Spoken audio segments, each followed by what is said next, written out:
Poshmark is here, Councilmember Jack Walsh, who's on the committee, myself, Jack Dovey, and Councilmember Susan Honda, and Lydia Odessa Dawson is on the line, and I saw Paul somewhere, McDaniels, but I guess he disappeared. So we're started. Now we're on committee business. Is there any committee business anyone would like to bring up? Seeing none, we'll move to our first item of order, which is approval of the minutes from January 8th, 2024. I move approval of the January 8, 2024 minutes.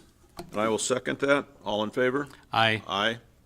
So that passes. And I'll go to item B, which is street light infill project, rejection of bids and authorization to rebid.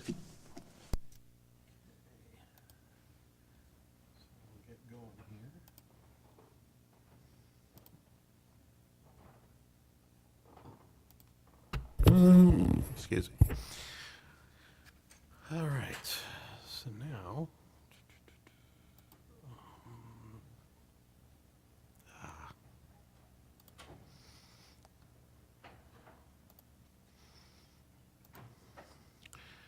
there we go. All right, good evening. I'm subbing for Kathy Davis. Rick Perez, City Traffic Engineer for the record. Policy question before the council is, should the council reject all bids for the streetlight infill project and authorize staff to rebid this project? 6 bids were opened on January 17th, and the bids range from $4.4 million to $8.3 million. The locations were scattered throughout the city, and we have $2.15 million to fund. So had we awarded the lowest responsible bidder, we would end up having a total project cost of $5,422,710. So staff recommendation is to reject all bids, update the contract, and then rebid the project.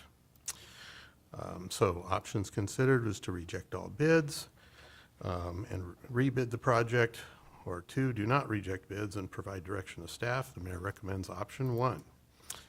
And with that, I'm happy to answer any questions. Councilmember Honda, I see you're ready to push your button. Thank you. So how did the amount of money that we put in that project, how did we get such high bids? How did that happen? Did we not know that we needed that much, or? Yeah, good question. So first off, we broke it up into different schedules as we do for like the overlay project. But regardless, even just the first schedule, which had the most critical locations in it, would have been $2.15 million, which wouldn't have then covered the cost of design and construction inspection. So as a result, we would have, even if we'd awarded Schedule A, which I think there was a contractual issue that would make it difficult for us to make that stick, then we wouldn't have been able to award based on that without going over budget. So what are we going to do? So most likely, we will look at the items in Schedule A and determine which ones could be reasonably cut. You may recall there was no prioritization process. It was just, everything on any streetlight location that had been requested from the city for, I forget how many years. And so we would look at basically try to group them, because some of the most expensive locations were the ones that were, putting in one service cabinet to put in one street light a long distance from any existing power transformers, which would have meant we had to pay PSE more to get power to it. So those are the kinds of locations that we would propose to remove from Schedule A and then essentially just rebid Schedule A. So my next question is, one of the folks who talked to me about this, when they had contacted the city about getting the streetlights, they were told that there was the list, and if you were the people on the list, it was just gonna go from the person who asked first and all the way down. So now we're gonna change that, potentially. Potentially. I mean, we can still go off whoever requested first, if that's the council's direction. Is there any way to get any more funding in this? To my knowledge, no. Correct me if I'm wrong, EJ? No, this is funded with ARPA. We did ask finance if there was savings in other areas, but as of now, the answer is no. All of basically the savings from other things been reassigned to other departments. So there's no additional funding for that, and there's nothing slated or in the restricted accounts for this. Streetlights are a good way for public safety, to increase public safety. I know our police department tells our neighborhood all the time we need more streetlights. We'd be safer with more streetlights, so I'm sure they're telling other neighborhoods the same thing. All right, thank you. Could you go back to the map? I have a question. So when I look at the map, what I think you said was because it's so spread out and so many different locations, the cost of putting a street light maybe on First and 320th where that red dot is, it might be a place that it's hard to get to, which drives the cost up. And maybe where you look at over there on Southwest Dashway Park, where there's a big red line, it might be more easy to mobilize and get more in. Is that kind of what the issue is? Right. It's also how far we would have to go from the nearest transformer. Are we installing new transformers for PSC to get to it? Wherever we place the service cabinet. So, yeah, there's several factors involved. Okay. And then when you rebid this, are you going to, Councilmember Honda talks about the first in, first out request, but also look at what's the most efficient way to get the most bang for the dollar? Is that kind of how you're going to look at it? Well, that's what I would propose, but, if the council still wants to go first in, first out, we could do it that way. I personally don't want to go first in, first out. I want to get the most lights for the amount of money we have. So that's the proposal that's in front Is of that the way council, we're gonna is approach to it? rebid this to maximize the investment. Yeah. But certainly, if council's direction is otherwise, we can take that. But as of right now, the recommendation from staff and the mayor is to maximize the value and get the most lights in that we can for the budget. And then could we, when you come back with that, before we go to authorize the bid, do we maybe offsite it with a list of first in, first out, so we can actually see what was first in and what's not? Because some of those aren't going to happen, and we can look at the trade-offs if there are any. Yeah, so we have to bid it one way, and then we have to award it the way we bid it, but we can certainly bring the list of, hey, here's the ones that cut and where they ranked, but we won't be able to change the bidding. No, if I that makes understand sense. that, But but we can certainly share that information with Yeah, council, before you yes. bid it, though, it's going to have to come to committee, right? Or- No, we're asking for permission to rebid it tonight. Okay.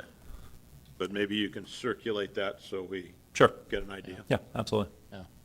Yeah, I'd say that, if, when you get towards the bottom of the list, and if there's a first in, first out, and something else that's pretty close to the same, hey, go with the first in, but otherwise, the most bang for the buck.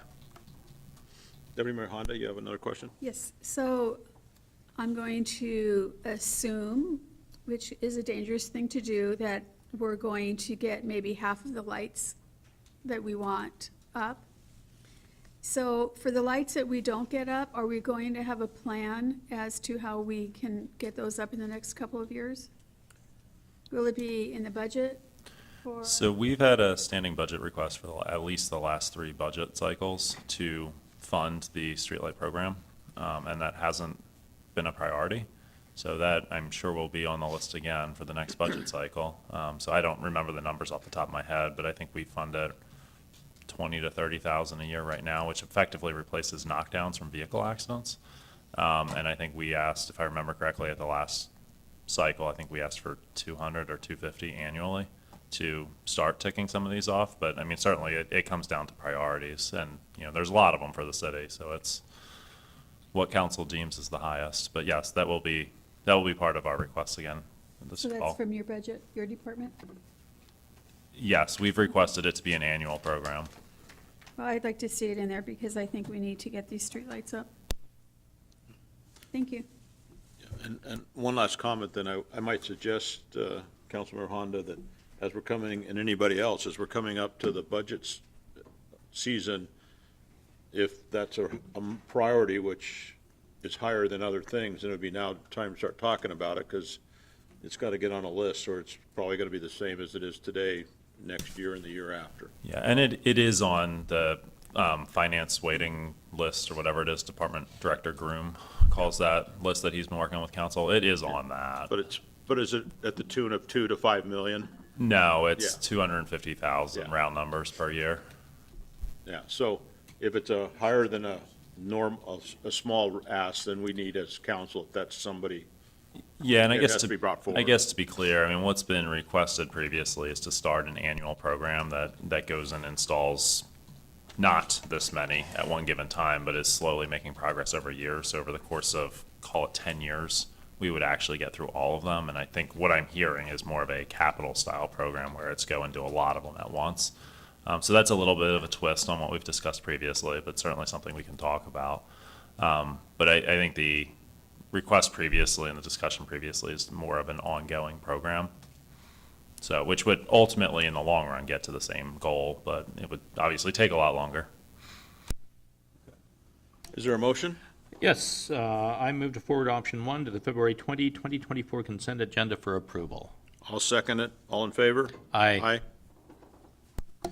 Okay, we'll move to item C, 2023 NTS program projects. Right, which I also get to present tonight. All right, and then you get to do the next one. You're Yeah, let me a close this. trifecta.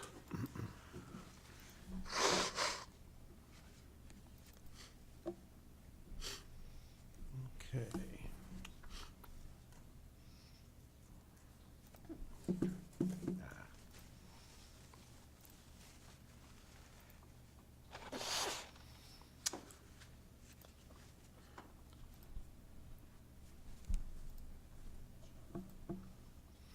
Okay, so this one will take a little bit longer, I'm afraid, but policy question is, should the council authorize the installation of 6 speed humps across 3 neighborhood traffic safety program projects that were proposed in 2023? So the first one I'm going to talk about is Lake Grove, which is on 8th Avenue Southwest, between 312th and 316th. And this has been kicking around since July. And it did meet these severity criteria with 3.5 points, largely due to speed, but also daily traffic and the fact that there's no sidewalk. So we held a virtual meeting to the neighborhood on November 1st. And the attending group, primary concern was speeding and also being able to cross the road safely. So we had 79% of the return budgets opting to install the 2 speed humps, and the other 5 were no action, 21%. The locations here, first one is we have a minimum distance from a stop sign, and so the speed hump would go as close to that as possible and still meet our criteria, which puts a second one at 315 feet immediately before 7th Place Southwest and 8th Avenue Southwest intersection. And that is primarily because the traffic pretty much splits between the two, and the segments to the south do not meet the criteria. Project 2 is on 11th Place South near Nautilus Elementary School, between 293rd and 296th. And here we also had concerns about speeding. The project criteria were met with 3 points, 1.5 for speed, half for daily traffic, 1 for no sidewalk. And so we held a meeting on October 26th. We only had 2 attendees. And let's see, so primary concerns were speeding on 11th Place and drivers ignoring the stop signs at 296 Place and 11th. So 74% voted yes, 26% voted for no action. With only 2 participants, how did you get those percentages? Okay, so this is from the balloting, Okay. okay? So, yeah. I was going to say, my math's a little different than that, you know, I mean, it's, yeah. Yeah, I don't know how we count half people. I didn't know anything about it, I'm just looking at it. So the location here on 11th, one's about halfway between 295th and 296th on 11th, and the other one between 293rd and 295th. Is this the road that's a hill down to Nautilus? Yes, So you're gonna have a speed bump on the top of the hill? yeah, mostly on the top. Now, you know, we do have the criteria that we don't put speed humps on anything steeper than 6%, and this Yeah. is well within that. Okay. The steep part of the street is north of 293rd. So the third location is Adelaide, Marine View Drive Southwest and 12th Avenue Southwest to 296th. Received the petition also in July, concern about excessive speeds on this segment of Marine View Drive. Again, 2 points for speed, 1 point for no sidewalk. And so virtual meeting on November 13th. And surprisingly, not really, speeding on Marine View Drive and crossing the road safely were the major concerns expressed. So the balloting was 82% yes for speed humps and 18% for no action. The locations here, again, that 250 feet from a stop sign took effect here, placing the speed hump here, the northerly one. The southerly one,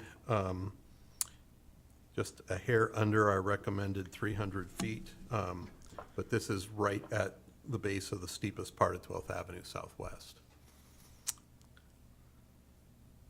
So, under budget concerns, we have an annual budget of $150,000 for neighborhood traffic safety. The 2 previous projects that were approved by council are programmed to be constructed in 2024. The 304th Street project that we presented here not too long ago, estimated cost of $10,000 for a couple of speed reader signs.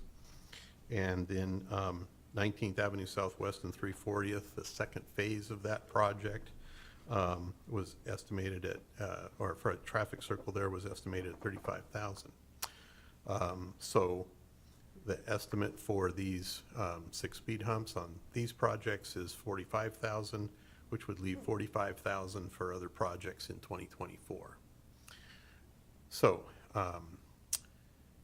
the options considered was 1, to authorize the installation of the 6 speed humps, or 2, do not authorize and provide direction to staff. Mayor recommends option 1. And with that, happy to answer any questions. I have one question before I go to the, both of the last 2 look like they're speed bumps coming up a hill, right? Topography wise? Yes, So like the one in Marine Hills, it's because of people picking up their kids are in a hurry to get home and they're speeding up the hill? Is that pretty much actually, the speeding is mostly down the hill. down the hill? Yes, Really? yeah.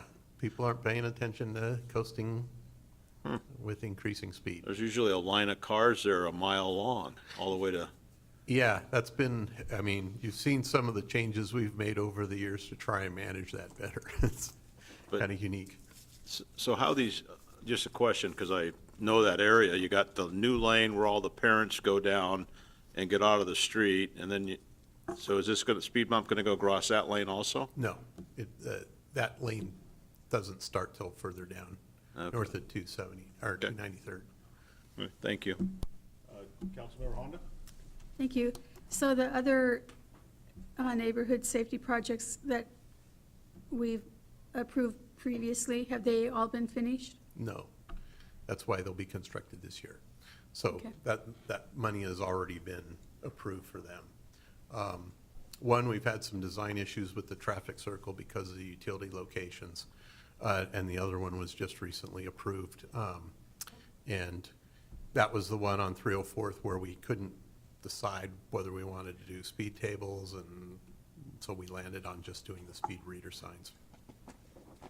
And are there any other neighborhoods that have come since these have been?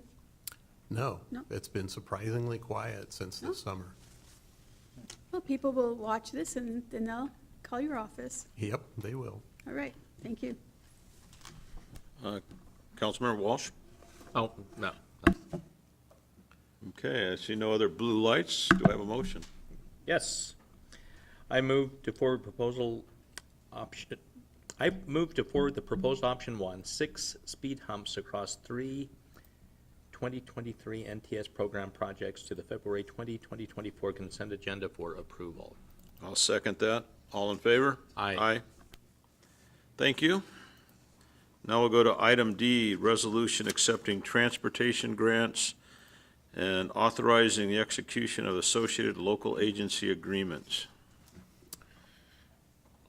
All right, and so this one, I love to be able to say this. Do you want money? Depends on the strings. Yes, of course. Council authorized the submittal of these grant applications. First one was to develop a citywide safety action plan using the, I forget the acronym already, but the money that Congress started passing out last year. Not ARPA, the bipartisan infrastructure. Yes. So a big component of that was improving, is called Safe Streets for All. And so the first aspect of that is you got to develop a plan, and then you can apply for implementation grants in the following years. So that's to develop that. The other one, a trail extension of the BPA Trail, which actually would follow 324th from 11th to 23rd, and then up 23rd to the light rail station. And then 2 preservation projects, 320th from 1st to Pack Highway, and 21st Southwest from 320th to 339th. So, and this is basically all federal funds. We estimated the Safe Streets proposal at 500,000. We asked for and received 400,000, so we would have to make up 100,000 for that.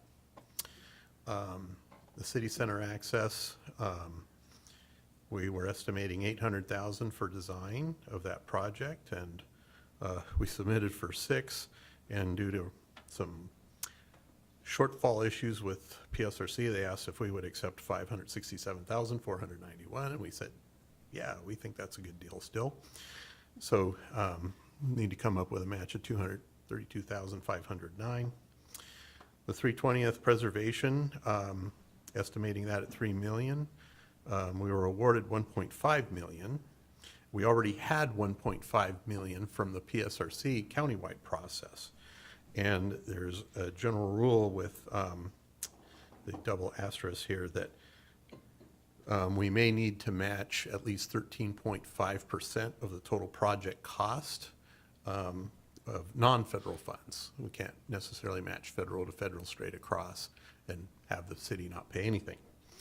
So it could be 0, or it could be we would need 405,000 to provide that minimum match. So more will be revealed on that. And then finally, the 21st Avenue Preservation Project, design and construction, was also 3 million, and we were awarded 2,590,000, so we would be having a match of 410,000. All these matching funds would be a combination of capital funds from motor vehicle excise tax, real estate excise tax, and the ones that actually add capacity, which is actually just the city center access, could also use traffic impact fee funds. So with that, options considered: 1, to approve, to accept transportation grant funding, authorize the mayor to execute related agreements, or 2, do not approve that and provide direction to staff.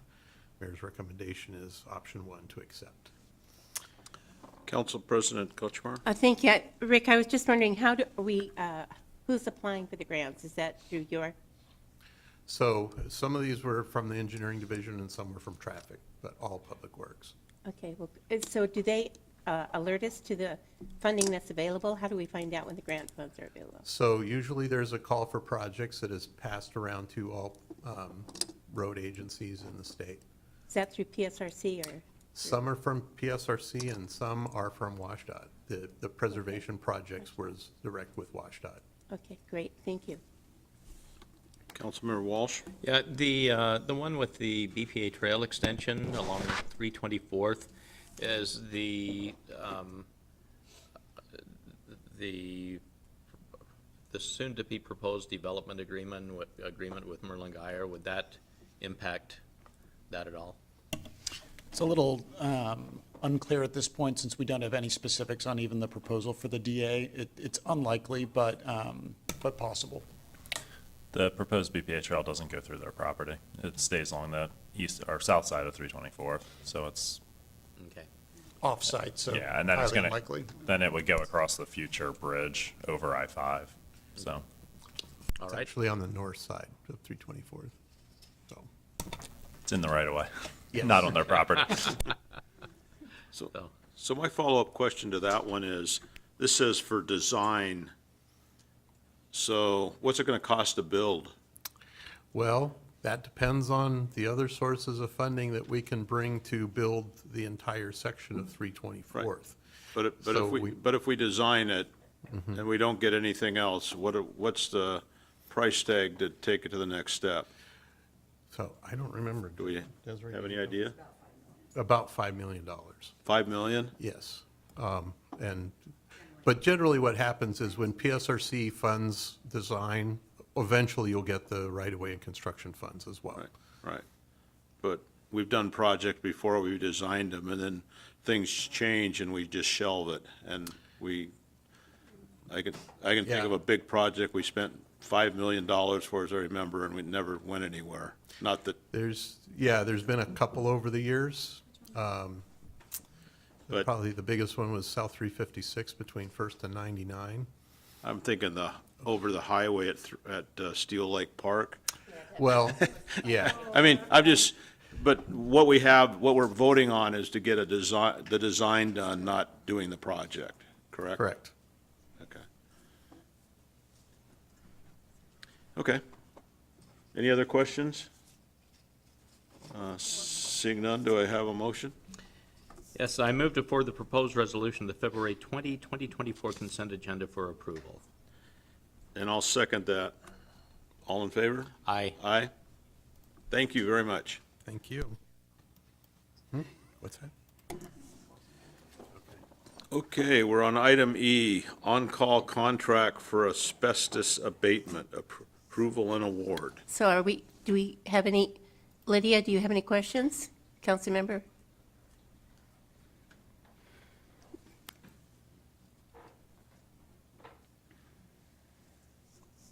She's pretty good about speaking up when she wants to speak up. What's that? Lydia's pretty good about speaking up when she has a question. Yeah, that's what I figured. I don't have any questions. I'm sorry, I didn't hear my name. Yeah, I keep So- forgetting to call on you. I apologize, but, No, I only had a question once when we were talking about the lighting, but Susan asked one of those questions for me, so I'm good. Thank okay. you. Thank you I much. was reading your mind, Lydia. Okay. Item E. Thanks. Good evening, Chair, committee members, Council President Kochmar, and council members. I'm Desiree Winkler, Deputy Public Works Director, and I am here to present the on-call asbestos abatement contract. The policy question is, should council authorize award of the on-call asbestos abatement contract to the lowest responsible bidder? So the city has been and will be acquiring more properties that have existing homes for the Joint Operations and Maintenance Facility. Prior to demolition of the homes, hazardous materials need to be identified and removed.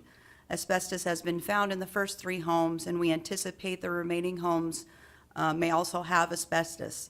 An on-call agreement provides an efficient way to timely complete the work as we acquire the additional properties.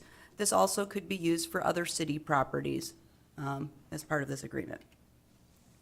So the contract award is proposed as a small works contract not to exceed the amount of $350,000. The maximum of 3 years with an option to extend for a year. It is funded primarily through the Joint Operation and Maintenance Facility Project, and additional funding for other city projects would be through existing operating or capital projects as needed. Options considered to approve the award of the on-call contract for asbestos abatement to Canway Abatement and Demolition LLC, the lowest responsible bidder, and the amount not to exceed $350,000, and authorize mayor to execute the contract. Or 2, do not approve the award of the contract and provide direction to staff, and the mayor recommends option 1, and I'm happy to answer any questions.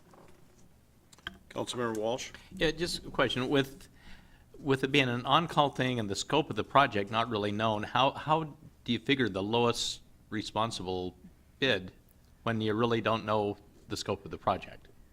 We already identified in the first 3 buildings with a inspection report the amount of asbestos. We sent that information to multiple MRSC roster contractors requesting bids for that work so that we would understand, who was going to give us, the most responsible low bid.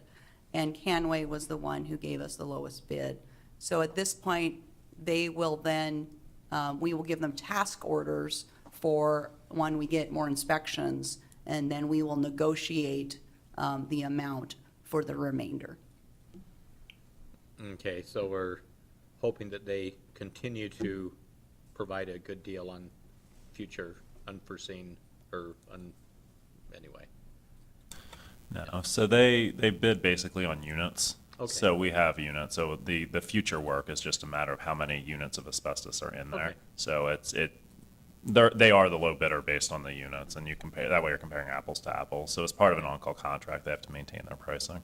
Okay, sounds good. I was kind of curious at how you, anyway, Yeah, thank you. we have a number of contracts in this style that we use for everything from like guardrail replacement to fence to tree abatement to, there's a number of different tasks citywide that are structured this way. So Okay. this isn't anything new. Okay, all right, thank you. Councilmember McDonald? McDaniel, excuse me. Yeah, real quick, no problem. I figured that? you'd talk about me. If I understand this correctly, the 3 houses you guys are talking about, the 54,000, and then is it the additional houses we acquired that you guys are estimating the 200,000 for?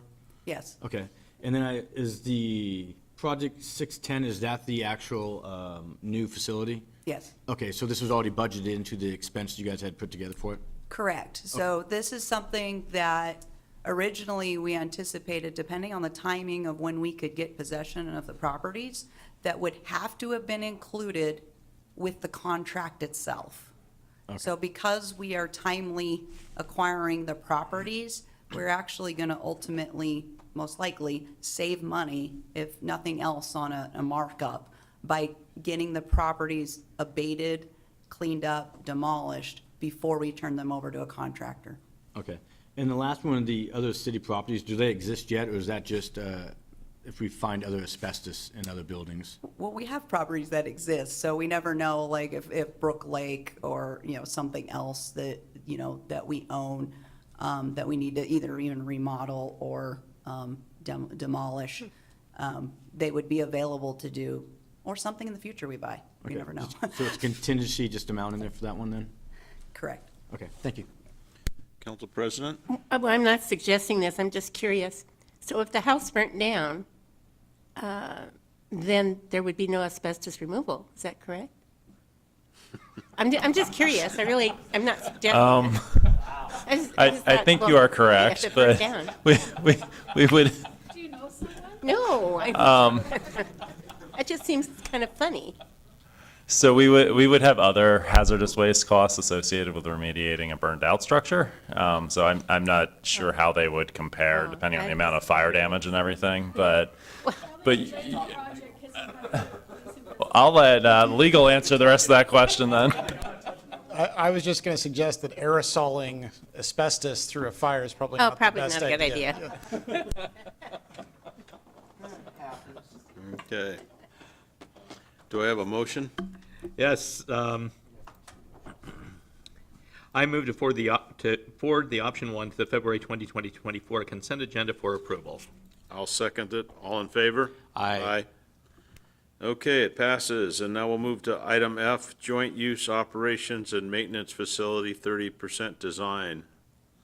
And Lydia, if you have questions, make sure you speak up. This, Okay, will do. Thank you.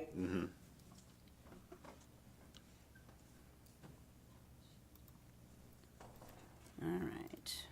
I have to put this in slideshow mode. There it is. All right, I'm here again. For the 30% design report, the policy question is, should City Council authorize staff to proceed with design of the joint operation and maintenance facility and return to Land Use and Transportation Committee and Council at the 85% design completion for further reports and authorization? So in March 2023, the final site was selected to expand the facility to the north of our existing facility on 28th Avenue, north of 312th. We were authorized to pursue design and purchasing properties. Progress to date, we have 30% on-site and frontage design complete. Property acquisition is about 70% complete, and the permit submittal for land use has been completed. So just to update you with some changes since we gave you an update in September 2023 of the design, minus your council retreat where you probably saw a lot of this. So since September 2023, as we've worked through the design and updated cost estimating, we found that we needed to make some adjustments in order to get within the budget. The primary, one of the primary things we did was removing a lot of pavement, which results in a reduction in the amount of storm drainage we have to do now. Part of that was reducing the fleet and the staff parking. We hoped that we were able to go ahead and just put it in now to plan for the future. But it ended up being a little more costly with the added impervious surface and the storm drainage. So we were able to do more above-ground storm facilities as opposed to the underground, like vault type of facilities, which are more expensive. In the future, as we expand, we will need to update the storm drainage, we'll need to do the paving. But this helps get the project something that we can use today and the next 5-10 years. So just doing a little bit of value engineering as we're going. The operations building was primarily not changed at all from what you saw in September. Again, the office and turnout rooms for both the Public Works and Parks are on the sides, lunch and kitchen area toward the back, with the locker rooms primarily located centrally. One of the biggest changes was to the O&M shops and the fleet maintenance facility. The original layout is on your upper left.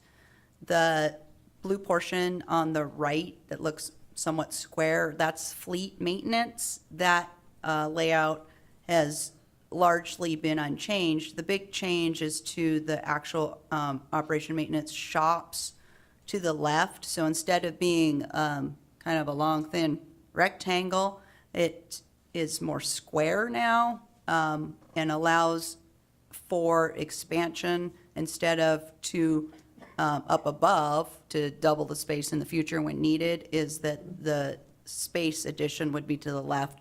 This provides a lot more efficiencies right now and cost savings in the number of walls and the type of roof that is built. So that ended up being a value engineering that we've done since September. So we are required, like all developers, to do frontage improvements as part of this project. This is going to include about 1,500 feet along 28th Avenue. 28th Avenue will be widened on our half to its ultimate section to include a two-way left turn lane, a bicycle lane, curb gutter sidewalks, street lights, planter strip, and associated storm drainage. In addition, to the north of our property is 308th Lane, which we will convert from a private road to be a public right-of-way, and that also will be improved with new pavement and storm drainage. So at 30% estimate, the funding or the current budget that had been laid out was for the base program for operation maintenance was 34 million. Fleet and fueling was 5 million. SWAT vehicle storage was added at 350,000 and property acquisition at 8 million for a total of a little over $47 million. Our current estimate has a base program at 36.7 million, fleet and fuel at 6.3, SWAT vehicle storage at 474, and property acquisition is still coming in at 8 million or less, with a total of 51.6 million. So the difference right now that we're showing is over budget by 4.3 million. We are not super concerned at this time because, again, we have been working with our architect on value engineering. There's also some contingencies and fluff built in because you have so many unknowns when you're just at a 30% design level. So right now, the construction contingency that I showed you in the expenditures is at 4.4 million. Design and professional fees at 15%, which is a little fat for a project of this size, is currently at 4.4 million. Permit and utility fees is, as a plug number, at 4%, we think is a bit high as well, at 1.1 million. And FF&E, which is basically furniture and equipment and things that don't come with the building that you don't bolt down, is at a 1.2 million, and I'd feel a little uncomfortable taking that away because that's probably what we need. But definitely there are things in the budget that are still kind of unknown and that we're going to work through. So as far as schedule goes, we're here in February. We're completing the property acquisition and relocations.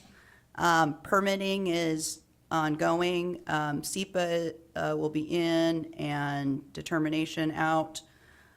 Construction documents are due to be completed sometime in April so that we may advertise an award in May and June of this year. One thing that I added to this schedule that we're actively working on right now is the property cleanup as well as staff relocation. In order to build this project, half of our current yard, the north half of the current yard, needs to be vacated so that we can build the operations building for certain. So a lot of what we'll be doing is temporarily relocating parks, as well as all of their equipment, as well as all of their vehicles to Steel Lake, where they have their temporary offices right now, in order to be able to provide the space to build the new facility. We believe construction should start sometime this summer and hopefully be completed by the end of 2025.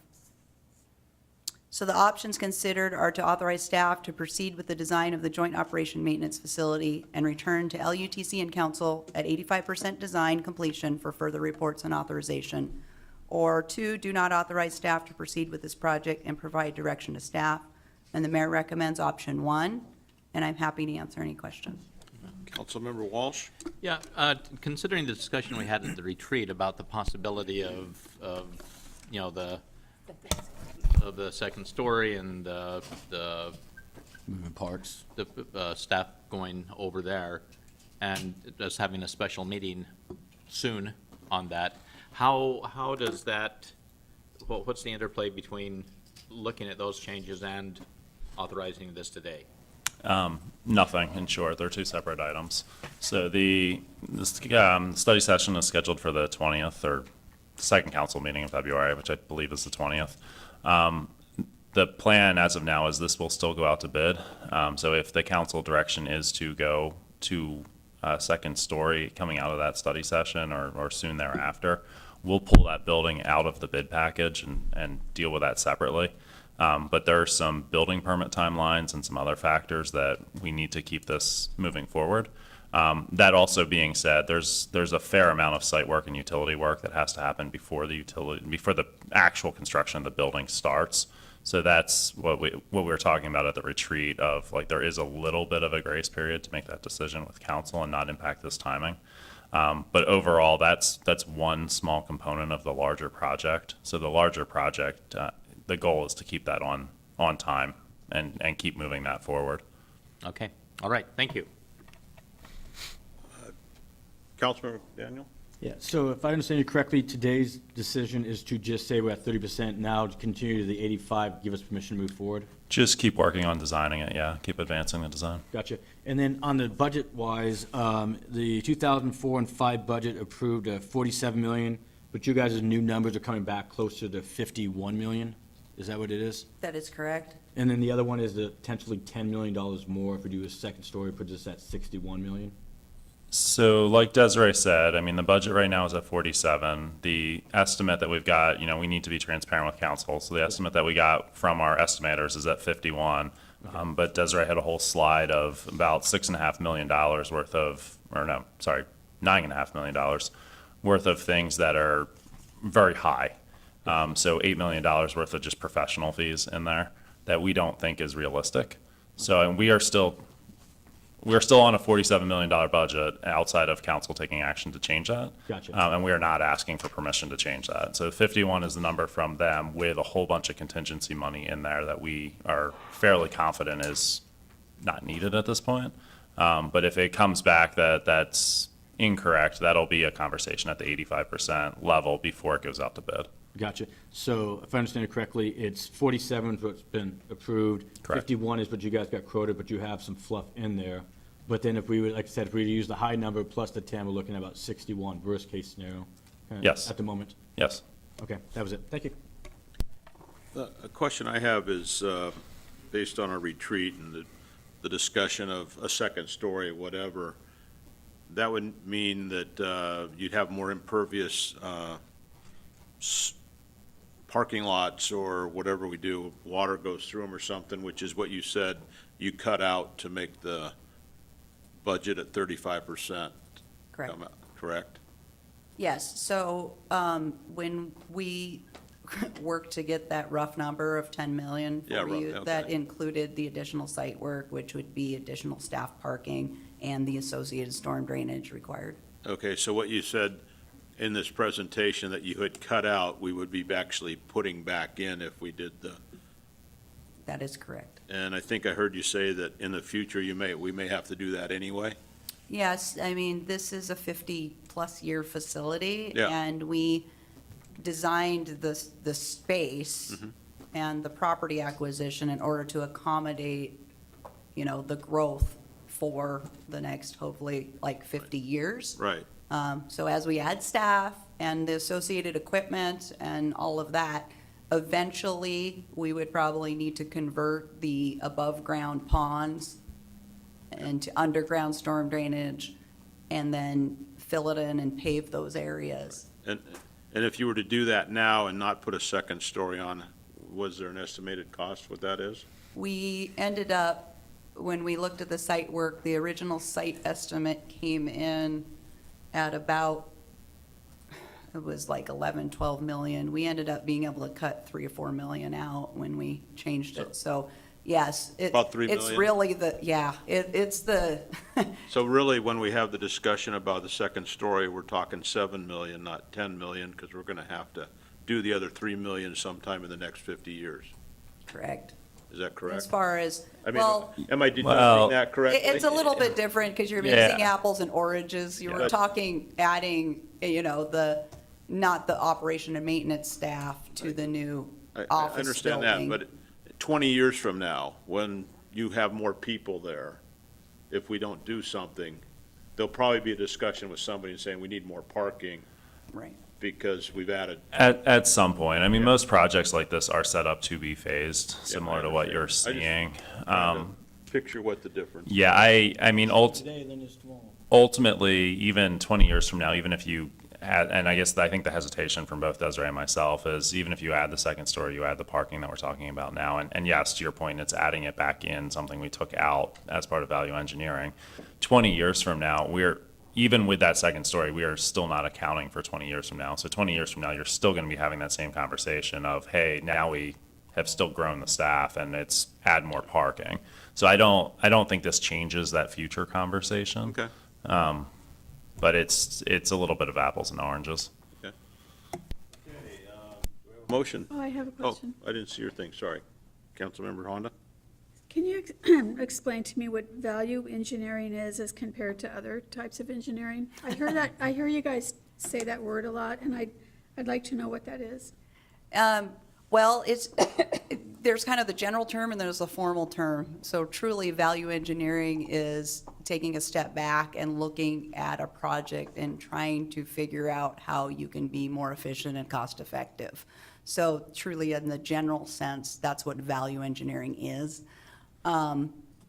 There is actually a more formal process of value engineering where the project would be picked up and given to a complete outside group of people to take a really fresh look at it in a very formalized process where they would review kind of every aspect of the project to try to find cost savings. Thank you, that's interesting. So anything, I would imagine any kind of engineering project that the city would do, we use value engineering. Yes, and in terms of concept, we always are looking at Okay. being more cost-effective and efficient with our projects. As far as formal value engineering, it's only very, very large projects that we'd actually have maybe grant requirements to go through the formal process of value engineering that we would have to do. Is there a special type of engineer that is a value engineer? No, I mean, there's all sorts of different types of engineers, so Generally, the value engineering is more of a verb versus a person. Okay. Because, yeah, you're gonna get the same disciplines, but maybe someone that hasn't been associated with the project. So, you know, a civil engineer needs to look at the site All right. plan with a fresh set of eyes. thank you. Yeah. Councilmember Walsh? Is this something that perhaps it would be well to have that formal value engineering process? I mean, do you think that it could be worth the, you know? No, this project's not large enough for that. And frankly, you've got two of them sitting right here that have been micromanaging the value engineering, and Desiree and myself. Okay. You know, we are reviewing all the outside stuff, frankly, as are John and Jason, who are sitting in the back. You know, they're involved in this too. And like, for example, Jason went through the irrigation system and said, don't need that, don't need that, don't need that. So, I mean, staff is doing that for this project, which of a magnitude of this project, that makes sense. Any savings you're getting from bringing in an entire third team are going to be, you're not going to be able to pay their fees with it. All right, thank you. Okay, do I have a motion? Yes. I move to forward option 1 to the February 2024 consent agenda for approval. I'll second that. All in favor? Aye. Aye. Thank you. Thank you. Now it's the selection process, item G, the 2024 annual comprehensive plan amendments.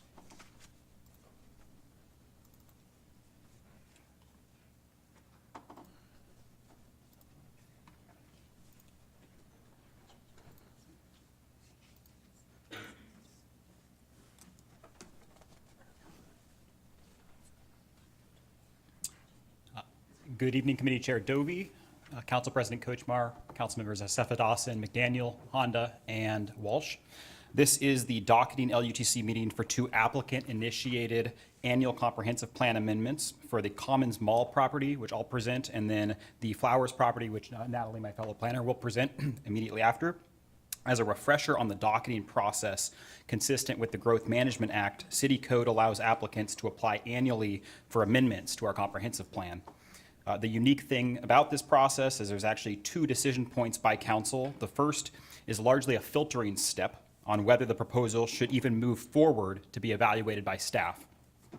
And that's where we're at. That's what the docketing stage is. So the docketing process determines if a comprehensive plan amendment will be reviewed and considered for adoption. Docketing review is separate from the review that would happen after for the specific comprehensive plan amendment proposal. And docketing review is subject to a separate set of review criteria than the review that would happen once it's docketed and is being considered for adoption. So are there any questions about the procedural elements of docketing versus the next step after that? So I will start with, the timeline. So there's already been a planning commission recommendation. If this is forwarded from the LUTC meeting, it would go to the consent agenda of the February 20th council meeting. If one or both of these proposals are docketed, they would then follow the timeline that's already set for our periodic comprehensive plan amendment adoption. Since this annual amendment cycle happens to fall during our periodic update year, it then has to follow the adoption process for the periodic update, which runs from June through November this year. So starting with the Commons property proposal. So the Commons site is owned by Merlone Geyers Partners, who is also the applicant. And I believe they have a representative here in the room if there are questions for the applicant team. As proposed, the amendment would amend the motorized and non-motorized transportation network depicted on the comprehensive plan maps in the transportation and city center chapters. It would add or amend comprehensive plan text consistent with those map amendments, and it would allow for a private local street network on the property. Just one clarification, in the applicant's materials, they included a conceptual site plan and a conceptual street cross-section related to the actual mixed-use redevelopment proposal for the common site. They provided that for context, and so just wanted to make sure that that's differentiated from any decision that's being made on the comprehensive plan amendment. So now I'm going to walk through just briefly the verbatim, each element of what the applicant is proposing for this comprehensive plan amendment. The first is to remove the minor collector street from the Commons property in map Roman numeral 3-3 of the transportation chapter. And this image here is the resolution as it currently exists of zoomed in on the Commons property. They're proposing to eliminate essentially that the black, actually there's an arrow here, the black ring road that is currently shown on our comprehensive plan future street map that exists on the Commons site. The next is to remove the Q Street designation on the Commons property from map Roman numeral 3-4 of the transportation chapter. So for that same ring road, there's another map that designates it a type Q street, and the type Q street corresponds to the cross section that's also shown on this slide. They're proposing to remove that type Q designation for that ring road. Next is to update map Roman numeral 3-7 of the transportation chapter to include a possible planned traffic signal or roundabout at 324th Street, subject to future project level review. So that would be on the south side of the property, proposing either a roundabout or a new traffic signal. And this is just a citywide view of how that map currently looks in the comprehensive plan. Next, they're proposing to amend map Roman numeral 7-7 of the city center chapter to show a potential pedestrian crossing in a crosshatch area depicted along Pacific Highway South, and to reflect potential pedestrian crossing as a conceptual zone where a future crossing could be located. So the map on the top is a snippet of our map that's currently in our comprehensive plan, identifying one kind of point source location of a pedestrian crossing. They're proposing that be more of a general zone along Pack Highway where a future pedestrian crossing would exist. The next is to amend map Roman numeral 7-8 of the city center chapter to show the applicant's conceptual plan for a private local street network. And they are depicting that in the image on the bottom. Next is to amend map Roman numeral 7-9 of the city center chapter to show the general location of a future potential pedestrian crossing in a crosshatched area, and to reflect that as a conceptual zone where a future crossing could be located. So exactly the same as the previous conceptual pedestrian zone I mentioned, but just on a different map that also exists in our city center chapter. And then there's a series of text amendments. One is actually a replacement of an image in our city center chapter. It's this image here, which currently depicts probably like Midtown Manhattan. They're proposing image more reflective of the future Federal Way design that we expect. So just a replacing of an image. The next is to add the following text to the circulation section of the city center chapter. That text is to add, local streets are also needed to break down existing superblocks to increase circulation and pedestrian connectivity. The next is to amend the following text in the automobile circulation section of the city center chapter. So where it currently says, a comprehensive network of collector arterials and other streets must be developed to distribute this traffic and create more driving choices. They're proposing to add the additional underlined text here referencing local streets, consistent, I think, with their proposal to depict local streets in the common site as opposed to a collector street system. The next is to amend the following text to the pedestrian and bicycle connections section of the city center chapter. And the only change here is right now where the underlined word 7 is shown, that currently says 6 because the applicant's proposal would result in a additional pedestrian crossing, so just changing 6 to 7. The next is to add the following underlined text to the streetscape section of the city center chapter. The transportation chapter illustrates several street standards developed specifically for the city center area. These streets, including project-specific local streets, will connect to other proposed and existing streets to complete a street grid. So just adding another reference to local streets. And then finally, to add the following footnote to all comprehensive plan maps associated with the commons property. The final version of the street and pedestrian bike network on the commons will be set through a city-approved development agreement and as needed WashDOT approval for certain components. So all of these comp plan amendments were reviewed subject to the docketing criteria. There's 2 sets of criteria, and the staff report outlines the ways in which that criteria is met from this proposal. And we received 2 comments, one written, one verbal, by the same commenter. The written comment is in your packets, and the verbal comment was during the Planning Commission meeting on January 17th, where that commenter actually clarified their written comment, which they had intended more to speak, I think, to the level of evaluation that would happen after the docketing stage. So they kind of clarified their comment that they actually were in support of this proposal at the docketing stage. And with that, we'll go on to the flowers. Can we ask a question about that before we go on to the next one? Sure. Could you go back to where it talks about, next one, right here, where it says, commons will be set through the city-approved development agreement and as needed Washington Department of Transportation. Why do we need WSDOT approval? That seems to be another, unless I don't understand, I probably don't understand, but that seems like another level of asking permission than a development agreement. Why is that important to be there? I don't want to, so for any of these, I don't want to Well, speak. in your expert opinion? Well, I mean, most likely they added that as a just in case WashDOT had to weigh in, like anywhere there's a project that's adjacent to a state highway or state road, that would likely require input from WashDOT in consultation with WashDOT. But I don't want to speculate at the docketing stage why they may have specified WashDOT approval for that. I think it showed a crossing of Pack Highway, a potential crossing of Pack Highway. Would that be? It does. There's a number of things in here WashDOT may or may not need to approve as it evolves. And I think as of right now, we probably don't know all the answers because right now it's just should we study this or not? Certainly crossing Pack Highway is one. The City Center Access Project, which already has a NEPA approval, is another one. The proximity to the ramps is a third. I just view that as a wiggle agreement. You put something in there that Understood. They don't want. Yeah, so you got higher authority. Yeah, no, ultimately, it's, if it moves forward from the docking agreement and staff starts studying it, well, that's one of the things we need to dig into is if they need that or not. Okay, thank you. Thank you very much. Paul, you had a question? Yeah, I have a question now. Do you want me to do them at the end or just now? Right now. Okay. Could you explain what the difference between a collector street and a local street is?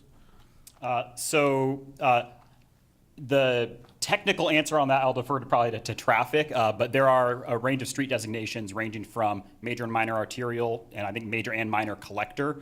And those are the only categories that are depicted in that future street map. There's also local streets that are not depicted in the street map that was shown on the screen earlier. They're proposing that minor collector street that was outlined in black be removed, and that they are proposing a private local street network. And there's specific definitions for minor and major collector and minor and major arterials. What is that, what is that, moving from a minor collector street to a local street, what does that buy? I mean, was there a difference kind of, what's the benefit to doing that? Do you want to? Yeah. So collector streets, their primary purpose is, I did say local streets. Their primary purpose is just serving for local access. Collector street means there's more through traffic intended to use that street. And then as the volume increases, it starts to trigger other requirements such as how close together you can have driveways and intersections. So for the purposes of the comprehensive plan, we do not plan local streets. And so I think this is an attempt for them to get away from having something on the map that says thou shalt put this here. Okay, so this takes it more into a private scenario?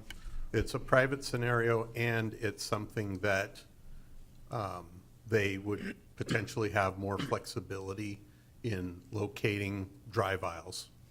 Okay. Yeah, let me just jump onto that just a little bit. 'Cause I can see the drawing of what they want to do, but if you don't know that or see that, you don't really know what's going on. Yeah, so a key thing to understand here is that development agreements can modify a lot of things. They can modify code, you can modify anything except for the comprehensive plan.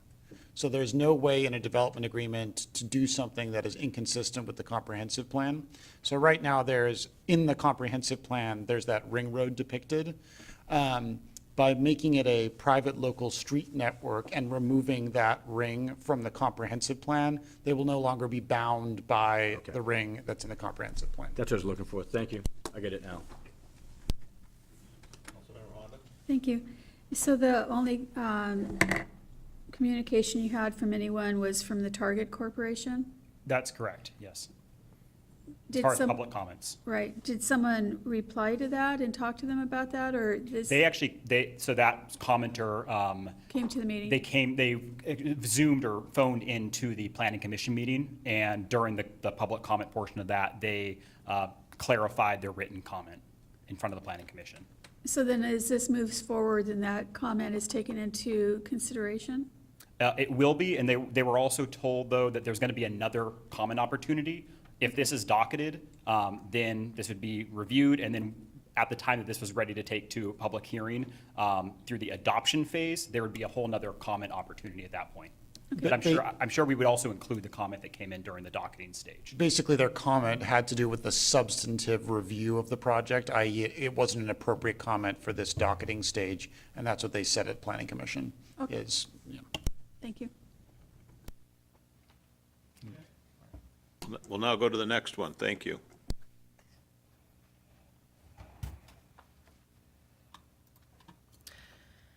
Good evening, Chair Dovey, Council President Kochmar, and council members. For the record, my name is Natalie Kamenicki, Associate Planner with Community Development, and I'm here to talk to you about the Flowers property, which is a citizen initiated site-specific comprehensive plan amendment for the Flowers property. We do have our property owner and applicant, Tisha Flowers, in the audience with us today, if you have questions for her. The Flowers property request is comprised of a single parcel, just under 1 acre in size. It's located at 30819 14th Avenue South, and the request is to change the designation from residential multifamily to professional office, so RM18 to PO. The site is located at the southwest corner of the intersection of South 308th and 14th Avenue South. There's an existing office building at the site. And the subject property was previously zoned PO and was granted a designation of RM 1800 through Ordinance 13745. The surrounding land use and zoning to the north is community business and Federal Way High School. Directly to the south of the property is professional office, and there's a dentist office currently there. To the east is multifamily RM 1800, which is constructed with townhomes. To the west is Lake Easter Estates condominium. The property owner is in the process of establishing a daycare or pursuing a daycare use at this property, and intends to and wishes to rezone and amend the comprehensive plan to restore the zoning back to professional office. The professional office does not have the same amount of restrictions on daycare attendees. Staff reviewed the proposal with the different criterion for the docketing process. The same issue was not brought up in the previous review cycle. It's generally consistent with the comprehensive plan and GMA. The criterion 4 is not applicable as this is not a text amendment. And seeing that it meets those initial 4 criterion, it also meets criterion 1 and 2. The proposal can be accommodated within staff time and supported by staff permit fees. The city did not receive a exorbitant amount of requests for comprehensive plan amendments and can be reviewed within the time allotment for the annual cycle. Order of requests was the Flowers property and then the Commons, but it was neck and neck. And I'm happy to answer any questions you have at this time for docketing. Councilmember Walsh? Yeah, so it's the proposal is to return it to the previous zoning.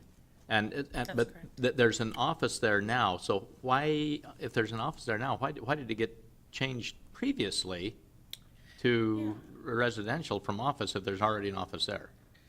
Well, I looked at the previous staff report. The request from that applicant was that they wanted the option to pursue multifamily development, which there's never been any proposals or building permits or land use permits pursued.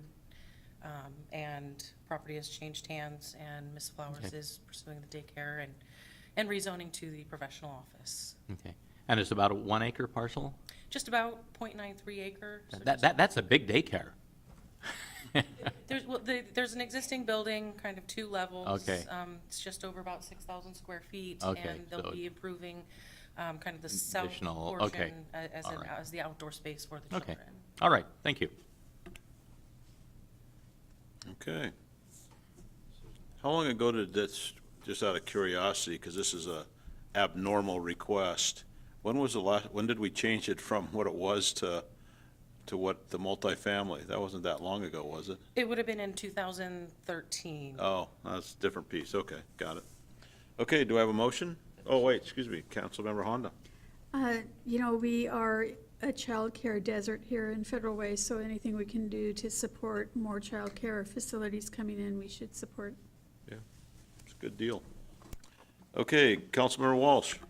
I move to forward the proposed 2024 annual comprehensive plan amendments to the February 2024 consent agenda for placement on the final docket for evaluation by staff and consideration by the Planning Commission. I'll second that. All in favor? Aye. Thank you very much for your presentations. Okay, we're going to go to item H, resolution correcting the estimated annual assessment for Steel Lake Management District in Resolution 23-838.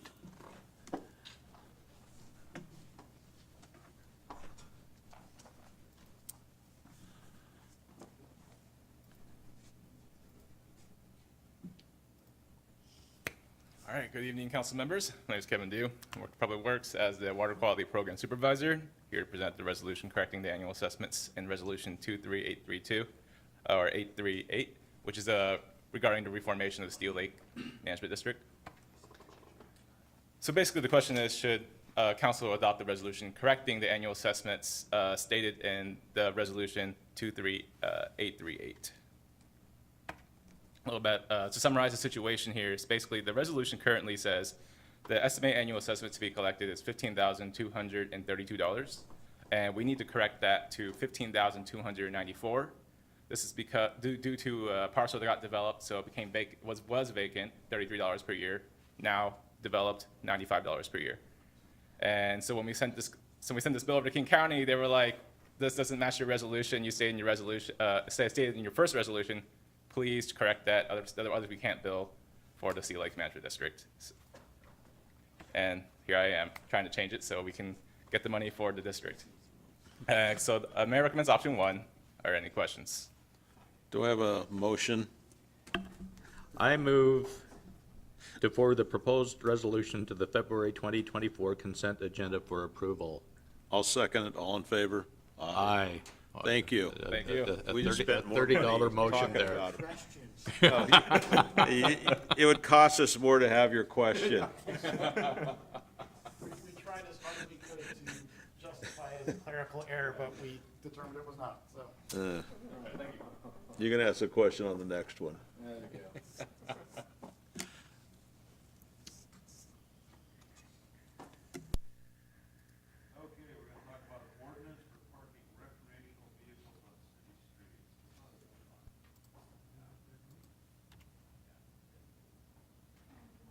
Add cars to it?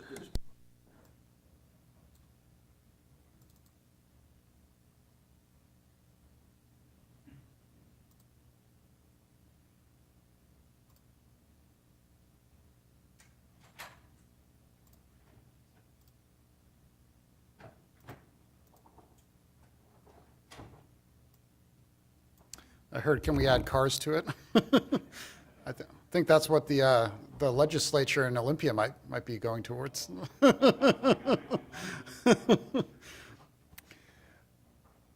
All right, good evening, everyone. I'm here to present an ordinance that talks about parking recreational vehicles on city streets. So kind of a little bit of the background behind the purpose of this ordinance. Over the past year, and it's happened before that as well, but it's come kind of to the forefront over the past year, calendar year. Several recreational vehicles, RVs, have been parked for extended periods of time on city streets, including, not just the situation where it's an RV that's parked next to somebody's home on the street, but also situations where it's right next to a business. I just saw one the other day parked next to Celebration Park as well, though that isn't encompassed by this ordinance because that's on property that's not on the street. That's just an example of the type of RVs that we are trying to pass this ordinance to deal with. Frequently, those recreational vehicles are broken down or pretty unsightly, and they can really degrade the appearance of the city to both residents as well as visitors, and also can, in certain circumstances, contribute to parking as well as safety issues. So at the moment in our code, we don't have anything that regulates parking and storage of RVs on city streets. We do have code that allows people to park and store RVs on their own property under certain circumstances, but we don't have anything that talks about when RVs can or can't park on city streets at all at the moment in the code. And so this code amendment would, for the first time, regulate parking of recreational vehicles on city streets.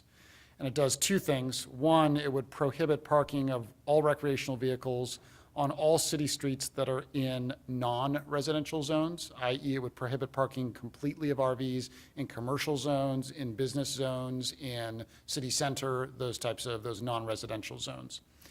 In residential zones, it would prohibit parking of RVs unless the RV was parked within 300 feet of the property that the RV was registered to. The idea here being to make it so that, if somebody's not able to store the RV on their property in conformance with code, they wouldn't be shut out from being able to park the RV near to the property. And an important note here is that even assuming this ordinance is passed, this ordinance wouldn't excuse RVs from complying with any other generally applicable parking laws and requirements. So RVs couldn't park in a crosswalk even with this ordinance passed. That should be obvious, but I just wanted to state it because I think it's important. So I have two examples here. This building we should all be familiar with. If you don't look at GIS as much as I do, this is City Hall, and this is looking northeast from City Hall. The idea here is to show you that this is a street, a public street, which is adjacent to a non-residentially zoned property, City Hall. RVs would not be allowed to be parked anywhere on this street or on this other street that's next to City Hall, as an example. This is an example in a residentially zoned neighborhood. This is right across the BPA easement from City Hall. I'm not picking on any one particular house. I just scrolled basically north and west across the BPA easement, which you can see here in the southeast corner. And the property I'm using as the example is this corner property at the end of this cul-de-sac. And what I wanted to show here is what 300 feet away from the property looks like at a practical level, so that you guys could figure out if you think 300 feet is the right distance or whether maybe it should be more or less. So in this case, if the RV were registered to this property right here at the end of the cul-de-sac, that person could park the RV anywhere from there along the street up to this point. So the tail of the RV would have to be right here or closer. And then if you can imagine that same line up, it would extend up to about here down this street. So that would allow a person who owned an RV that was registered to this property to park that RV essentially in this radius. Can I ask can I ask a question about that? Do other cities have this kind of parking allowance for RVs? I don't actually know the answer to that question. I do want to make clear that currently they're allowed to be parked anywhere in a residential streets. So this will actually make it more restrictive than the current allowance under code. Right now, you could park an RV anywhere on the street, regardless of where your home is. So if there is an HOA and the HOA has rules about RVs, would this supersede the HOA rules? That depends a little bit on whether the street within the HOA is a public or private street. This ordinance does not apply to private streets. So if it's an HOA that has private streets within the HOA area and the HOA bylaws say you can't park an RV on these streets, then those HOA covenants will control. In the case of a public street, the HOA can't regulate city right-of-way. So if an HOA covenant says, you're allowed to park sideways across the right-of-way and block traffic, that doesn't allow it to happen. So it depends on whether it's private or public, basically. So if an RV was parked on the street somewhere in front of someone else's house, does it have to move every so many hours, like every day or two? Is it 24 hours? Correct. So, and that's actually one of the other applicable parking laws that I was kind of obliquely referencing earlier. This wouldn't make it so that you could park a vehicle at one location and never move it, right? I think if I remember correctly, the state law is either 24 hours or 48 hours. It's one of those two, I think, off the top of my head. You can't park a vehicle continuously for over that amount of time. Otherwise, the police come by and will give you the warning, the 24-hour, I think it's a 24-hour notice that it'll be towed if it isn't moved. So this would still, that generally applicable law would still apply to RVs. They could just move it every day. Correct, they from could one move it. house, in front of one house to another house. That's exactly right, yeah. Interesting. And so I do want to point out, if the council doesn't want RVs to be parked on streets adjacent to residential neighborhoods, that's an option you guys do have. But the proposal here from staff is kind of a balance between people who do want to park their RV, and don't have room on their property to park it in their driveway, and wanting to keep RVs from deteriorating the look of the city in general. So this is a proposal as a balance, but you guys could draw the lines in different places. You could also make it 100 feet if you wanted. You can make it 500 feet, whatever you guys think is appropriate. I'll tell you, the 300-foot number came from the fact that certain areas of the city, just practically, if you draw like 150 feet away from a property, it leaves almost no places that you could legally park it, especially in some of the neighborhoods that have cul-de-sacs where you just couldn't park the RV on it. So 300 seemed about the right balance to staff when we looked at what the distance was. You have more I don't believe so, other than to say that the options are to forward the proposed ordinance or to not forward it, or to amend it as you see, or recommend amending it as you see fit. Seeing that you see three lights already, I'm sure this is going to be a fun one to just talk about. We'll start with Council President Kochmar.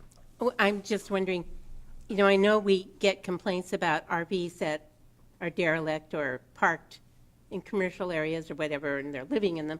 But do we get a lot of complaints about in the neighborhoods? I am not aware of a lot of complaints that have to do with RVs in neighborhoods, but then again, I probably wouldn't be aware of them because it's legal to park there at the moment. So that's not a complaint that I would likely hear about, because at the moment, the response to I have an RV parked in my neighborhood is, well, it can legally be parked there so long as it hasn't been there for longer than 24 hours. So I'm just not sure the issues coming up, if that makes sense. We do get plenty, I will say we have multiple complaints about RVs being improperly parked on somebody's property, right? In the wrong places on the property, in the driveway, in the wrong configurations. We get a lot of complaints with respect to that. Councilmember Walsh. Yeah, my question, I mean, and this ordinance definitely addresses a problem that needs to be resolved. My question or concern would be, say, my brother-in-law comes and visits for 2 days and, has his RV parked in front of my house. This would make that illegal then. And that's his RV, His RV, which is, I presume, is registered to his address, which is out of town. right. Mhm. That's correct. Okay. It would make that not allowed. If you owned the RV and it was registered to your house and it was parked on the street outside your house and he came over and stayed in it for a day, that would be fine under this ordinance. Is there a practical way to take into consideration things such as that? I mean, my brother-in-law no longer has an RV, but anyway, but just, so, just theoretically. It's definitely something, as I stand here, I don't have a good practical answer to that problem because it's difficult to approach somebody in an RV and figure out why exactly they're in that RV, parked in that exact spot. DNA test, Right, exactly. Yeah. DNA test the property owner and the person in the RV, make sure they're blood related. Yeah, exactly. I think there's practical difficulties with making that work. But given more than a few seconds, it's possible I might be able to come up with something as a potential proposal at council at first reading. Definitely something I can think about in the meantime. Councilman Daniel? Yeah, a couple questions. So driving over here, I drove by the bus that's currently, or the RV currently parked in the park with its hood popped up. So this would not address that. Do we have an ordinance that does address issues like that? Yes, the short answer is yes. Our public nuisance ordinances would probably address situations like that. So Okay. we talked about this a little bit last time with a different ordinance that I was presenting on the fire damage structure ordinance. But because that's not in the right of way, it's on property that's non-right of way property. We have a lot of different nuisance codes that say things that are unsightly, that are trash or junked or stuff like that are public nuisances. That's how we would generally deal with a derelict RV that's in a parking lot or something like that that's not in the right of way. And we do issue tickets and or code citations, NOVs, like we talked about last time, on that basis. All right. So if we pass this and we start, and citizens start seeing this happen, do they just reach out to the police department then? And the police department would then come out and just warn, cite, ticket, or I mean, we could pass this, but if there's no teeth behind it, if nothing actually is done about it, then it's just paper and words. So what is this bias on that aspect? And then is there teeth behind it that if we do actually go forward, there's going to be some steps and processes? Yeah, I definitely think there is teeth behind this. Somebody could call the police department. Right now, when the police department sees an RV like that, they can't go up to the RV and say, we have a law that doesn't allow you to be here, you have to move along, right? And this would allow them to do that. In addition to police enforcement, this would also allow for code enforcement? No, it would be police enforced because it's in the right of way. So yes, it would Okay. be able to be enforced by the police. That's correct. Thank you. Councilmember Honda? Thank you. So do we have anything that says you can't park a boat on a trailer in a neighborhood for an extended period, On the street? right? Not that I know of. I'm aware that the only other parking restriction in residential areas that I'm aware of off the top of my head is a prohibition on commercial vehicles in residential areas, except when they're doing deliveries and you know, like a UPS truck going into a residential neighborhood. That's the only other category of restrictions on parking in residential areas that I'm aware of off the top of my head. I don't know if you know differently on that, Rick? Yeah, okay, so everything over 80 inches wide, I heard here, and maybe there's a length limit as well from Brian, I just heard as well. So we had a gentleman who came to council in the last month or so, and he has an RV in his driveway, which apparently is like 2 feet too long for it to be parked in his driveway. And I think code had visited him, and he was told he had to move his RV out of his driveway. So then he could move his, if we pass this, he could move his RV to the street. That's correct. And it won't have the, so it can be 22 or 20 or 22 feet in your driveway, but on the street it could be whatever. Correct, as proposed, yes, that's exactly right. Would we want to have a restriction on the size on the street if we have it for a driveway? That's not something that we've proposed yet, but that is something we could do. I don't know the pros or cons of it, I don't have an RV. but- Actually, yeah, let me answer that a different way. I think the problem here that we're trying to address is derelict RVs, and I think derelict RVs are derelict RVs if they're 18 feet or if they're 23 feet. And so maybe the length isn't the key measure, at least on the public right-of-way. But again, that's absolutely something, if you guys want to put a similar limit to the length limit that exists on the private property on the driveway in the right-of-way, that is something we could do. See, I can see this creating other problems, because if I had someone else's RV parked in front of my house on a continuous basis, I would not be happy. So I can see this creating a lot of problems in a lot of neighborhoods. If somebody wants their driveway opened up again and they can pull their RV out of their driveway and put it on the street, they might do that. And I want to emphasize that this doesn't allow anything that isn't currently allowed. It restricts what's currently allowed. So I don't think the ordinance creates that problem, but it's certainly not solving that problem. So if you also want to solve that problem the way you just described, the suggestion for me would be to change the ordinance to make it more restrictive of RVs in residential areas. Because again, right now, we have no restrictions anywhere on RVs in public streets, period, anywhere in the city. So it's a question of how restrictive we want to get with the regulations, assuming you guys think regulations generally are a good idea. Okay, thank you. So I'm going to jump in. Okay, yeah. My turn. I think this ordinance, although it means well, is going to bring a lot of people to this chambers. Much like Councilmember Honda said, parking your RV 300 feet from your house, that's bad policy in my opinion, because all the neighbors who have this RV move around to their different places, they're going to be here. So if we're going to do something with RVs, we should just ban them on all the streets.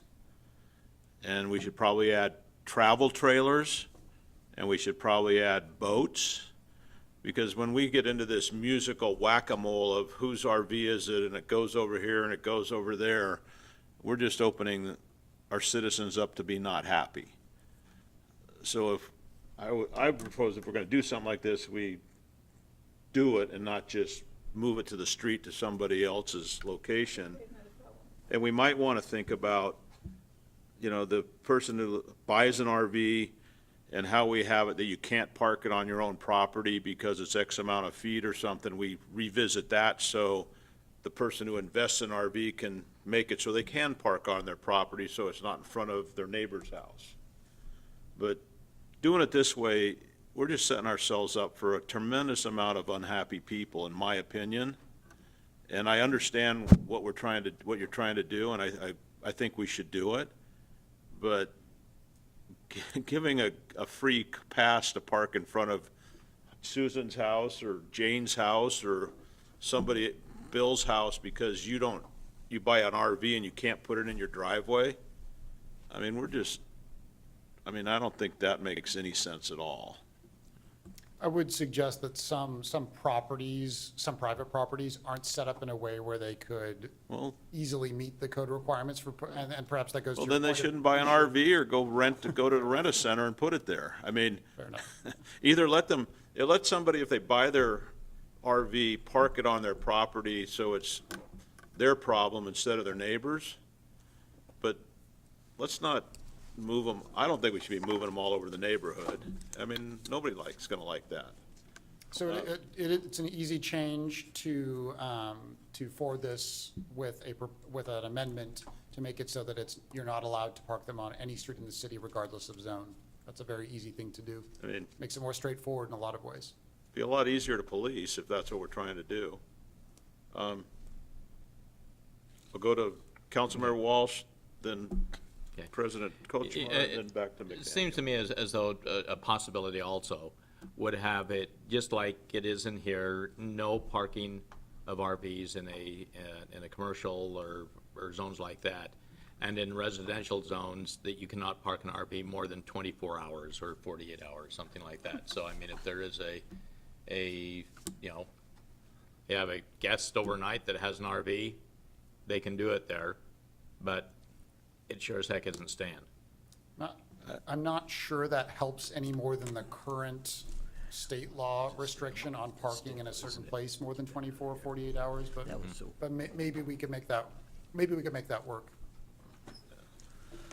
Councilmember. Well, I was just going to suggest that maybe we should just tailor this to, I don't want to recreate the whole thing, but because we're really trying to get at derelict trailers, derelict mobile, that people are living in. That's really the intent. And so maybe we should narrow this down to just identify those types of vehicles.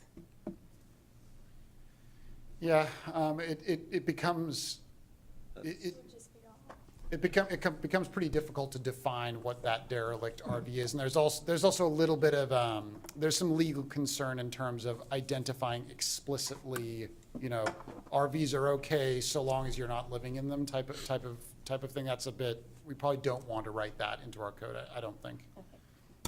Okay, Councilmember McDaniel. Chair. My only comment, Councilmember Seth Dawson's trying to get in Oh. too as well. Whatever order you want, but she's, Lydia, I don't see your hand anywhere, but you're up. No, it's okay. Thank you so much. No, what I was gonna say is I've gotten calls, especially around the Weyerhaeuser Aquatic Center about this issue. So I think it's gonna be, I do support the ordinance, but how council moves forward is gonna be very interesting, but I do like it and I do support this ordinance because there's been issues with parking and visual sight issues with people trying to get out of their driveways. And so I just wanted to make that comment because I have received calls from that neighborhood. So thank you. And also I think it would give the police more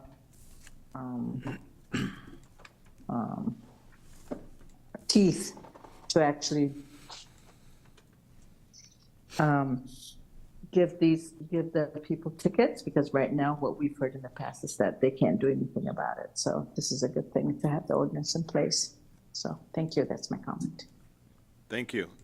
Councilmember McDaniel. yeah, my only comment is I'd like to, like you were talking about, I'd like to readdress what we have currently for like the size. If you can have it in your your driveway and it's not hanging out into the street or the sidewalk, I'd like to revisit that one because I'd rather have it stuck in your driveway than sitting on somebody's road or streets. And like where I live, there is some people who do have RVs in front of the house or down the road, and the ones in front of the house or in their driveway is a lot easier than the ones that are on the road just taking up space, so. And I do want to point out, just as a practical note, changing the regulations that apply to RVs on private property, which is what Councilmember McDaniel just described, that would require a separate ordinance regardless because of the fact that that changes the development code, which is Title 19. That has to first go through Planning Commission before it gets to you guys. We do a public hearing at the Planning Commission level on that type of a code change, and that ordinance would also have to be separate from this one regardless. So just so you know, it's not an option to combine that amendment with this ordinance, at least right now as we send it to council. Yeah, totally understood. I'd just like to see what it actually is written at the moment. Sure. So we can understand it. Thank you. How long does that take? The process to amend Title 19? Yeah, to take it back to what's reasonable for somebody who wants to put it in their driveway.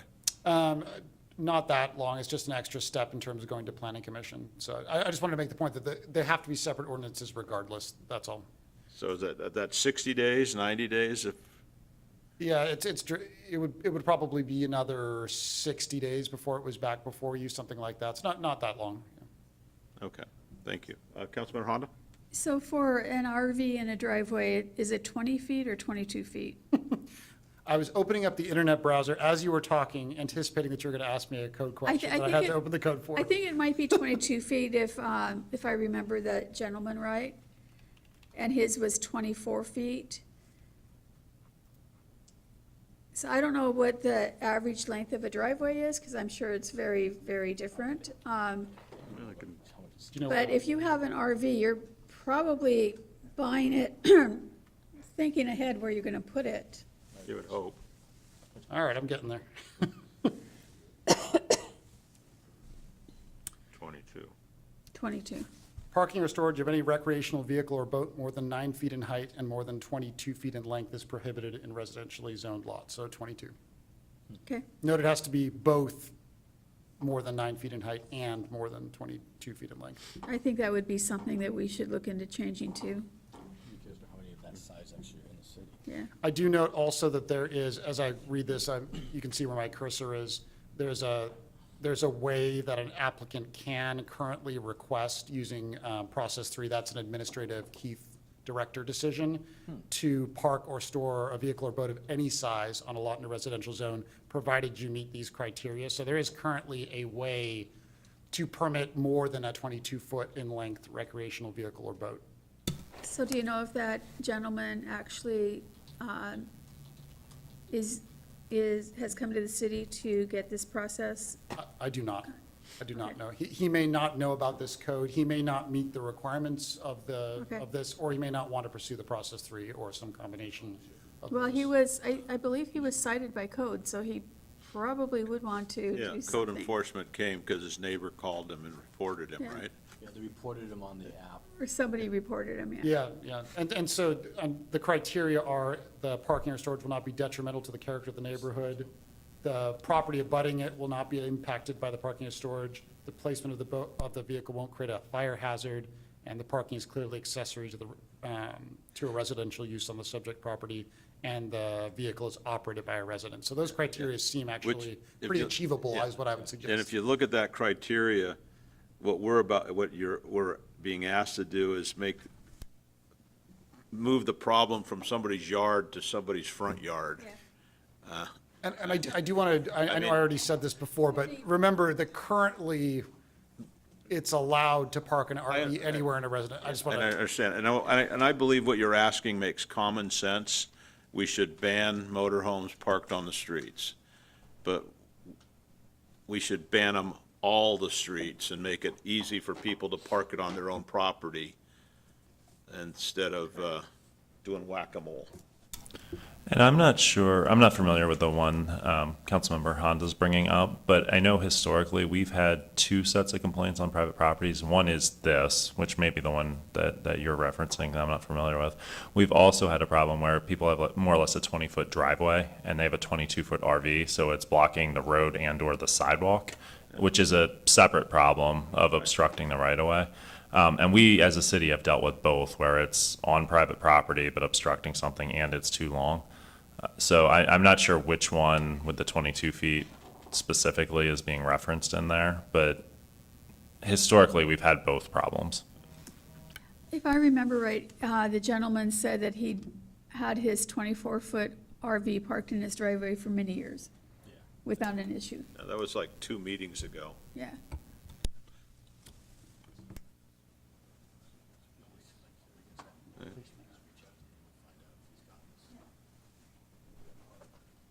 Well, I don't know what the rest of the committee would like, but personally, I'd like to see this a little stricter on RVs and have a path for people to park RVs on their own property, that may be a little easier. I know they're separate, but I just don't, and I don't want to see people coming here all the time and saying this RV's in front of my house. And then somebody has to get out and move it 24 hours later to the next person's house and the next one, and, I mean, that just doesn't seem to make sense. It's not very neighborly.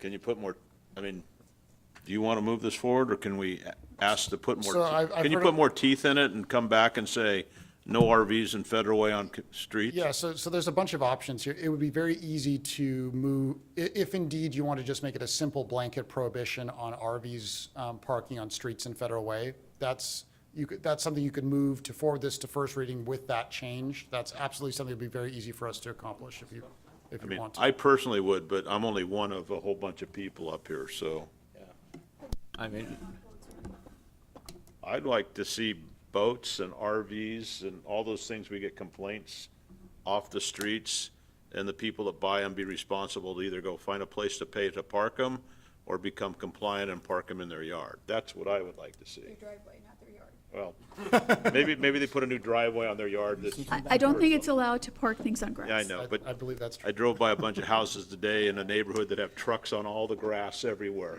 Oh. So, See, click fix. yeah, right, it's so nobody's talking to these guys that have 5 trucks here and 3 cars there across this neighborhood from where I live, so. Yeah. Okay, I mean, my preference would be to allow a 24-hour allowance in a residential neighborhood would be my personal preference, but I mean, it's, maybe it's 24 hours with an out-of-state license plate. could be. I personally don't want them unless you go knock on your neighbor's door and say, I'm gonna park in front of my house, but anyway. Anybody else have any strong feelings on this? So I think what I've heard so far in terms of options, just to lay them out, one would be to forward it as is and continue this discussion at first reading. That's one option. 2 is the option I just said, which is to direct staff to modify the ordinance prior to first reading to make it so that it's all RVs everywhere on city streets are not allowed to park in the city, blanket prohibition essentially. Option 3 would be to table it or something similar on this ordinance, direct staff to come back with something that amends Title 19, this code that we're talking about right here that makes it more permissive. And direct staff to create that. And then once that has worked its way up to the LUTC meeting, we could have the ordinance that I'm presenting on right now considered along with that other separate ordinance that amends this Title 19 code. Those are kind of 3 options. And maybe one other thing you could do in there for what Councilmember Walsh was talking about, a good neighbor could go get a 1-day permit from the city to have his brother-in-law park in front of his house, if we had a system for that. And then, it's kind of policed instead of just random.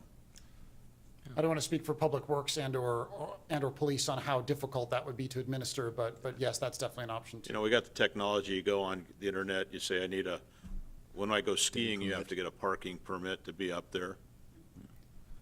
That way they know, they put it in their window and they know it's a legit thing.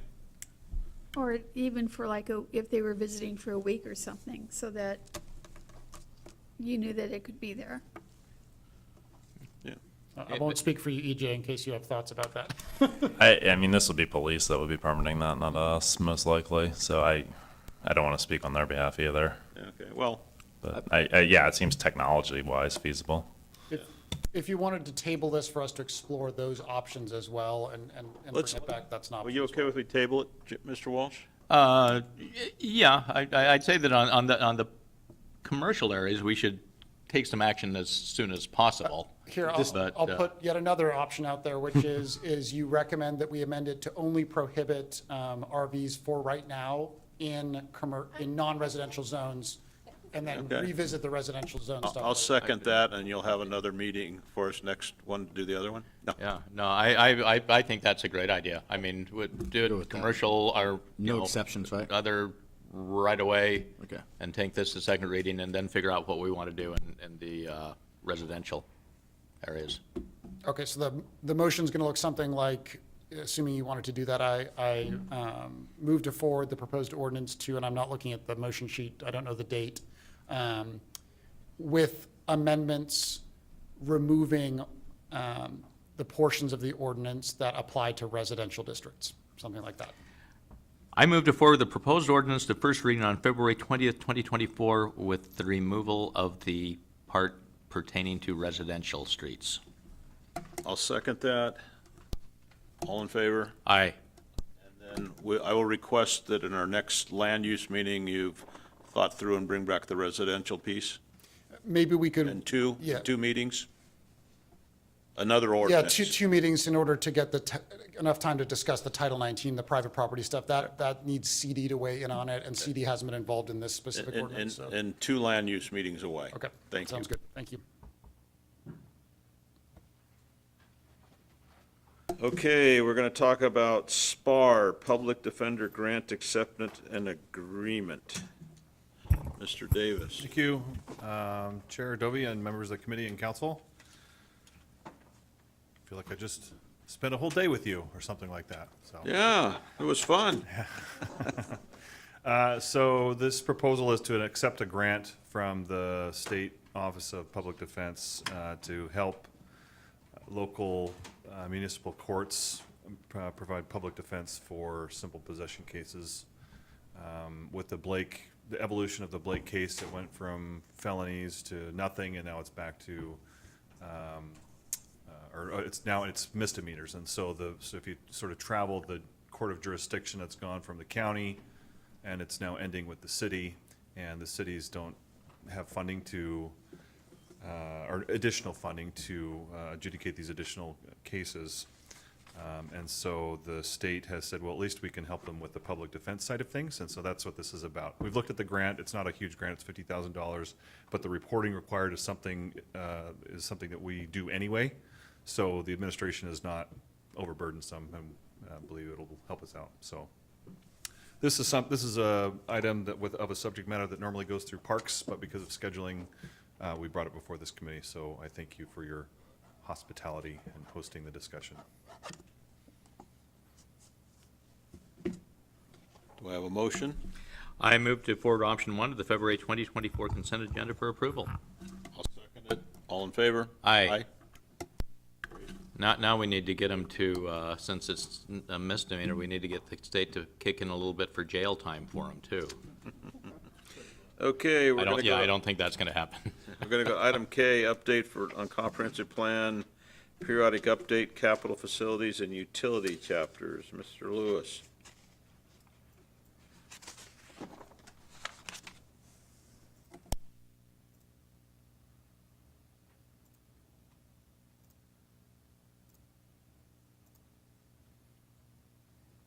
All right, good evening again, Committee Chair Dovey, Council President Kochmar, and Council Members Sefa Dawson, McDaniel, Honda, and Walsh. This is a briefing on the capital facilities and utility chapters of our comprehensive plan, the update to both chapters as part of the 2024 comprehensive plan periodic update. This is an information-only briefing, and it's one of a series of briefings that we've typically provided quarterly, but as we are rapidly approaching kind of crunch time, we are briefing you on these 1 month after the last briefing, and I think the next LUTC meeting, there'll be a briefing covering any remaining chapters that there has not been an LUTC briefing on. So staff also provided briefings on both of these chapters to the Comprehensive Plan Ad Hoc Committee as well as the Planning Commission last August, I believe. So listed here are 14 different city departments as well as outside local agencies from which information for both the capital facilities and utility chapters are gathered. Those 7 outside agencies include South King Fire, Lake Haven, Midway Sewer, Highline Water, Tacoma Water, Puget Sound Energy, and Federal Way Public Schools, as well as ongoing public input that has informed updates to all of our comprehensive plan chapters over the last couple of years. As with most chapters, both of these chapters have to be consistent with the Washington State Growth Management Act, Vision 2050, which is from Puget Sound Regional Council, as well as King County planning policies. And these, it's noteworthy that the capital facilities and utilities chapters are 2 of the 5 required chapters under the Growth Management Act. There will be some additional required chapters such as climate change in the future, but our requirement to have such a chapter like that is not due for a few years, even though we're doing one on an optional basis, the periodic update. So these are kind of some of the core chapters that have always been required under the Growth Management Act. In addition to being consistent with state, regional, and local policies, it's very important that the capital facilities and utilities chapters are consistent with all of the chapters of our comprehensive plan, but in particular our land use chapter, and in particular the growth targets that are identified in the land use chapter. And that's true whether that planning is being led by the city or not. So as such, we have shared, and other outside agencies such as Puget Sound Energy and Lake Haven are aware of our growth targets. And I think some of them have reached out for further information about our land use assumptions and things like that. So there is information sharing that happens between agencies to ensure that we're all planning consistent with our 20-year growth targets through 2044. So now I'll highlight noteworthy updates on each of these chapters, starting with capital facilities. So oddly, the Growth Management Act does not define what a capital facility is. So you find some differences among capital facility chapters, city to city. So this is the definition. Let me move this little box here. This is the definition that's currently in our comprehensive plan, and the focus is on major assets, facilities that have a useful life of at least 10 years and provided by and for public purposes and services. And those include surface water facilities, parks and rec, transportation, government offices, law enforcement facilities, public school facilities, water and sewer facilities, and fire and rescue facilities. And as of now, we're not proposing a change to this definition. This definition, I think, is consistent with at least guidance that's provided on how cities should define capital facilities. And so our capital facilities include a mix of both city-owned and managed capital facilities, such as our stormwater infrastructure, parks and recreation facilities, community buildings like City Hall and the Community Center, and our public transportation infrastructure. And then there are non-city-owned capital facilities like water and sewer infrastructure, public schools, and fire.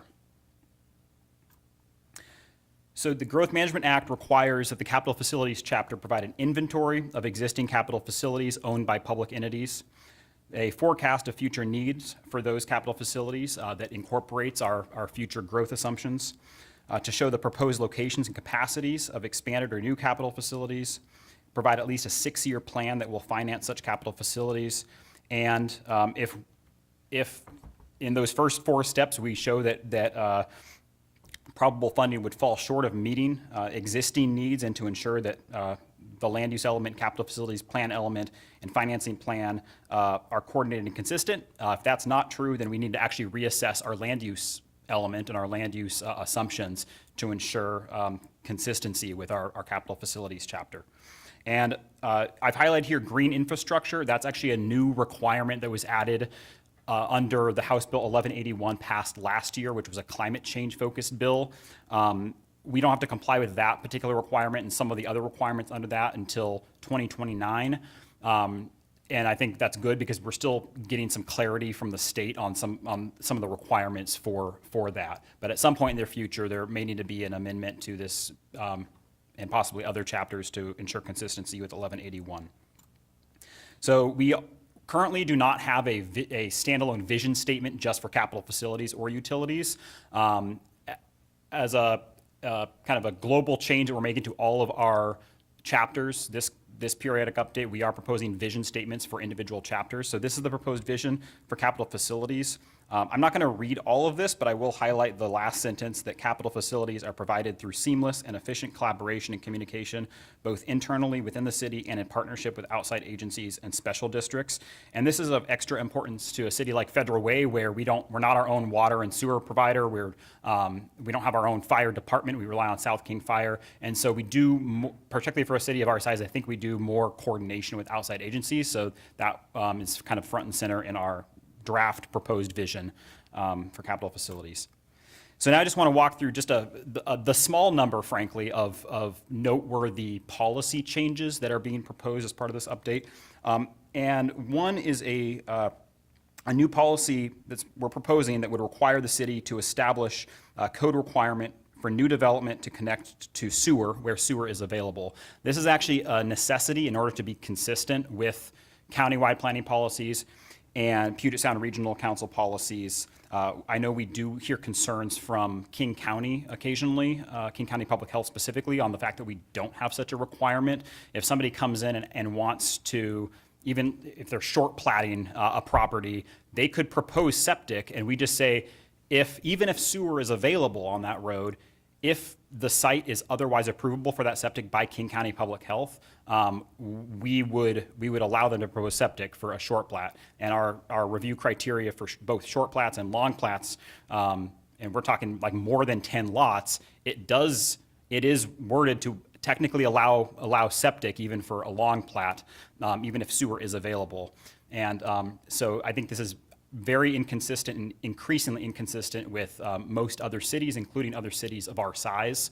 When you look at the 15 largest cities in the state, and we're 9th or 10th now, we are the only one that I can find that does not have at least a bare minimum connection requirement for septic. So this is probably the most noteworthy policy change that's being put forward. But there's a lot to be determined around kind of what types of new development would be subject to this, how close the existing sewer must be. Cities set that distance anywhere from like 100, 200, 300 feet. That's kind of the general range. And any exemptions related to environmental critical areas or other site characteristics that would make that connection infeasible. There's also a new resiliency policy. I think this one largely verbatim from either the King County or PSRC planning policies to ensure that our capital facilities are planned with disaster resiliency and public service recovery in mind. And there will be a lot more information and detail on overall hazard resiliency in the city through the hazard mitigation plan that is currently being worked on by our emergency manager and would probably be adopted sometime next year. There's also a whole range of policies where our capital facilities chapter is currently deficient in meeting a number of King County and PSRC planning policies around service, equity, and affordability, conservation, and climate change. And it doesn't mean that our current chapter necessarily is, but there are a lot of new policies under Vision 2050 and under the more recent King County planning policies. So I'm not going to read all of these, but we've encompassed all of those areas currently under one goal and have individual policies that address each of those topics. And then here's just a catch-all summary on the remaining chapter updates. We've updated and refreshed background and policy information. We are referencing our updated growth targets, goals and policies, numbering, formatting. We've also are working on some draft language updates to a couple policies on our potential annexation area, primarily so that our capital facilities policies that speak to our PAA are consistent with how we're addressing our PAA in other chapters. So that's why I haven't highlighted here, because I think that's still kind of draft and is being worked on. Refreshing maps, and then incorporating by reference all of the outside plans and policies, and also city plans and policies that are listed here, including our Surface Water Management Comprehensive Plan, our Parks, Rec, and Open Space Plan, PROS, the Public Schools Capital Facilities Plan from Federal Way Public Schools, Lake Haven Water and Sewer, Water and Wastewater System Plans, and the Strategic Leadership Plan and Capital Improvements Program from South King Fire. And it is worth noting that I haven't listed here the transportation chapter, but both that chapter as well as our PROS plan, as the council was briefed on, I think, late last year, those are also undergoing major updates right now. And so if it comes across that there aren't major updates in kind of the body of the capital facilities chapter, maybe even more so than other comp plan chapters, this chapter references a lot of outside plans that contain their own 6-year capital improvement programs. And so those are being actively worked on by the transportation one by our public works staff, as well as the PROS plan, which is being led by our Parks Department. So just noting that those are all adopted by reference as part of our comprehensive plan. We're also changing the way that these plans incorporated by reference are referenced in our capital facilities chapter. So now to the utilities chapter. This one is a little shorter. So the GMA requires that it shows the general location, proposed location, and capacity on all existing and proposed utilities, including electric lines, telecommunication lines, and natural gas lines. And as part of that same Climate Change 1181 bill that was passed last year, there were some language changes around telecommunications lines and natural gas. So I don't think that substantively affects our update in any way, however. This is just a listing of what those utilities include. So water and sewer, while those are utilities, they're covered in our capital facilities chapter because there are separate capital facility plans from water and sewer providers. So it makes more sense that those actually be addressed in our capital facilities chapters. The utilities chapter covers electric and natural gas from Puget Sound Energy, a wide range of telecommunications, as well as solid waste management. There's a draft vision proposed for the utilities chapter update, which I won't read. It's quite similar to to capital facilities, but referencing utilities instead. Just to highlight a few policy updates, we are proposing a couple new policies that speak to ways in which the city can better accommodate and position itself to accommodate new and emerging technologies. There may be ways where we can update our development regulations, maybe our public works standards, to be more flexible to accommodating technologies that might not even exist today, that might exist 5 years from now. So this is the current proposed language. How some of the language in these policies is implemented, we will have a separate appendix on implementation that goes into more detail as far as the priority assigned to whom, and goes into more detail on what these policies mean. We are proposing revisions to a goal and a number of policies under that goal addressing energy, climate, and resiliency issues. And a lot of this is required under the countywide planning policies as well as Puget Sound Regional Council, and is important because we will have a new climate and resiliency chapter of our comprehensive plan.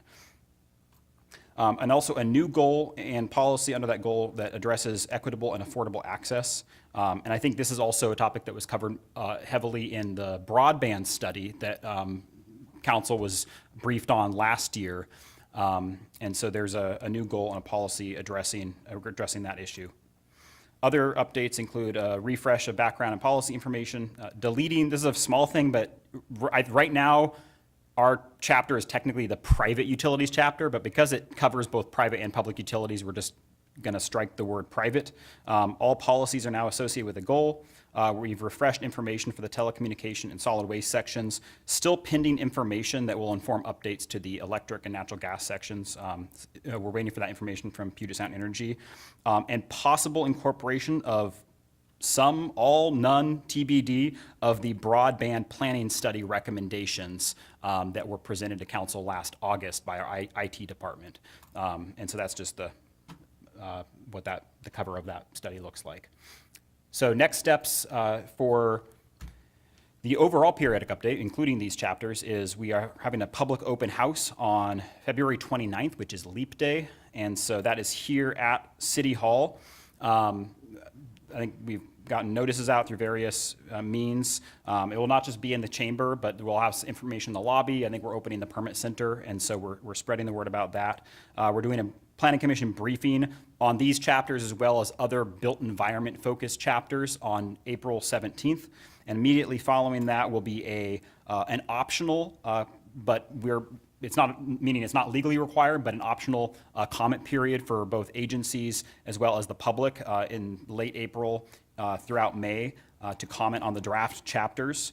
And then starting in June, kicking off with the SEPA determination, is the adoption process with the public hearing, LUTC, and council ranging from June to November. So any questions on these two chapter updates? I have one question. It's way back where you had the map of Federal Way with the green and white and all those different things. Oh, probably this one. Yeah, right here.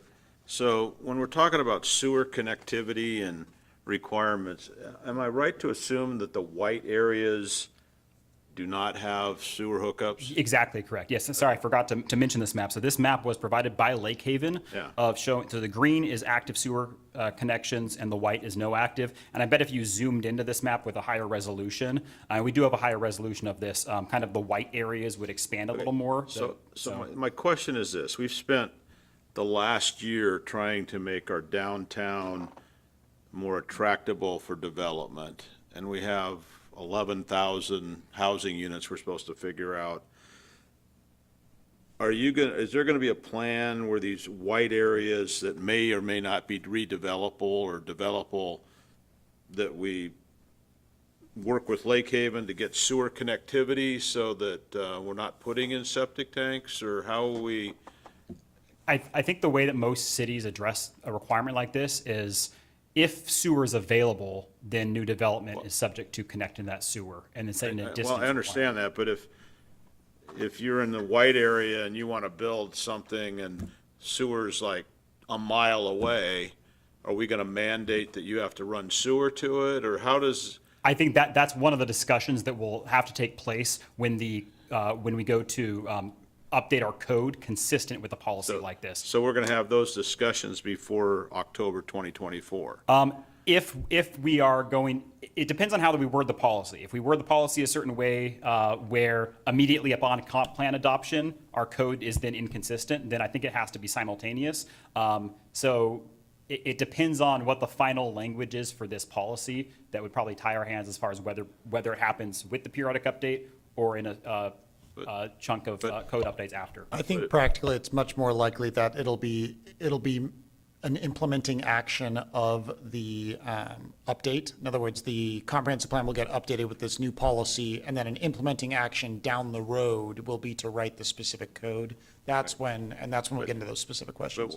Okay, but maybe I'm thinking wrong, but if you put into written code or policy that we want to have sewer hookups, because that's basically what we're talking about, and we haven't considered the cost of how you get there, we've made these white areas basically deserts for redevelopment, because the average developer is or whatever it is going to look at it and go, well, you know, it's $1 million to get sewer to this white desert, and I'm not going to do it. So and even if we say it's going to happen, then we just turn those into redevelopment deserts. You know, I think the nuance here is in what available means. Yeah. Right? Like whether. Shouldn't it be black and white instead of vague? And what I would suggest to you is that the code that will implement this policy here, the code's going to describe in much more detail what available means. It's going to, you know, within a certain distance, not economically infeasible, you know, those types of details will be there. I just want to, I guess, early in this process, bring that up, because I don't want to surprise anybody if Yes, we it get down can't there be and go, wait a minute, we didn't. It can't be it's going to cost you $2.5 million to extend sewer to build your single home. Yeah, or 10 homes, or whatever it is. Okay. Okay, that's my only question. Probably be a lot more.